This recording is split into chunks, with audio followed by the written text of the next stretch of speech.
સમાચારો જોઈએ સુપરફાસ્ટ એ પેલા મહત્વના સમાચાર મળી રહ્યા છે કે 24 કલાકમાં દેશમાં સૌથી વધુ કેસ નોંધાયા છે અને સાથે જ સૌથી વધુ મૃત્યુ પણ નોંધાયા છે। છેલ્લા 24 જ કલાકમાં કોરોનાથી 195 લોકોના જીવ ગયા છે અને સાથે જ 3900 કેસ નોંધાયા છે। છેલ્લા 24 કલાકમાં 1020 દર્દીઓ સ્વસ્થ પણ થયા છે।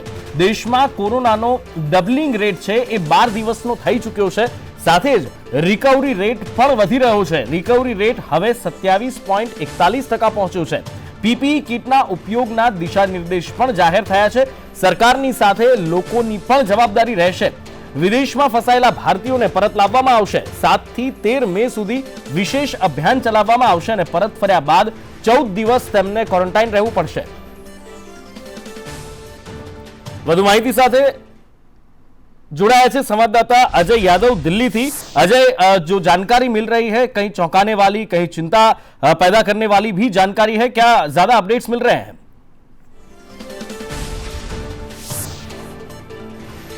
देखिए, निश्चित तौर पे थोड़ी चौंकाने वाली बात यह है कि अचानक एक दिन में 195 लोगों की डेथ हुई है, जो कि अब तक का सबसे बड़ा आंकड़ा है। और अब तक का सबसे बड़ा आंकड़ा ये भी है कि करीब 4000 केसेस कोरोना पॉजिटिव के पाए गए हैं। जब स्वास्थ्य मंत्रालय से इस बारे में पूछा गया कि अचानक एक दिन में इतने ज्यादा केसेस कैसे बढ़ गए, तो इस पे स्वास्थ्य मंत्रालय का ये कहना है कि कई सारे राज्य सरकार कोरोना की ठीक से जांच नहीं कर रहे थे, बल्कि मामले की तह तक पहुंचने की कोशिश नहीं कर रहे थे।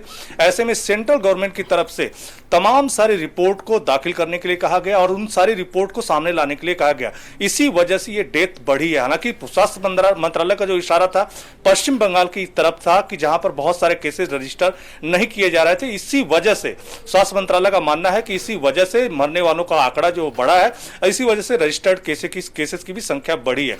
लेकिन इसमें सबसे बड़ा अनाउंसमेंट आज ये है कि एक तरफ जहां भारत सरकार कोरोना संक्रमण से निपटने की तमाम सारी कोशिश कर रही है, वहीं पर देश को विकास के रास्ते पर ले जाने के लिए सबसे बड़ी जरूरी चीज जो है स्थिरता। इस स्थिरता के लिए सबसे जरूरी ये भी चीज है कि जो माइग्रेंट लेबर हैं, जो अलग अलग राज्यों में फंसे हुए हैं, उनको राज्य के दूसरे हिस्से में उनके अपने राज्यों में ले जाया जाए और साथ ही साथ विदेश में जो फंसे हुए भारतीय हैं उनको भी वापस लिया जाए। तो इसमें एक व्यापक अनाउंसमेंट भारत सरकार की तरफ से किया गया है, जिसमें यह कहा गया है कि करीब 62 ट्रेनें जो है जो माइग्रेंट लेबर है उनको पहुंचाने के लिए देश के भीतर चल रही हैं। वहीं पर 64 ऐसी फ्लाइट है जो 7 मई से लेकर के 13 मई के बीच चलेंगी और विदेश में जितने भी भारतीय फंसे हुए हैं उनको देश में लाया जाएगा। लेकिन उनकी ये यात्रा मुफ्त नहीं होगी। एग्जाम्पल के तौर पे अगर कोई शिकागो यानी अमेरिका से अहमदाबाद आता है तो उसको कम से कम 1 लाख रुपए किराया देना पड़ेगा। इसी तरह से लंदन और से अगर अहमदाबाद आता है तब उसको 50,000 रुपया किराया देना पड़ेगा। इसी तरह से भारत सरकार ने अनाउंसमेंट किया है कि जो भी लोग यूरोप से, अमेरिका से, सऊदी अरब से, कतर से, बांग्लादेश या देश दुनिया के किसी भी हिस्से से आते हैं तो उनको व्यापक तौर पे किराया देना पड़ेगा। और अगर वो देश में आते हैं तो वो सीधे अपने घरों को नहीं जाएंगे, जैसा कि पिछली गलतियां हो चुकी हैं। उनको क्वारंटाइन में रहना पड़ेगा कम से कम 14 दिन में। अगर उनको हॉस्पिटलाइज किया जाता है तो उनको उसका भी चार्ज यानी हॉस्पिटल का चार्ज चुकाना पड़ेगा।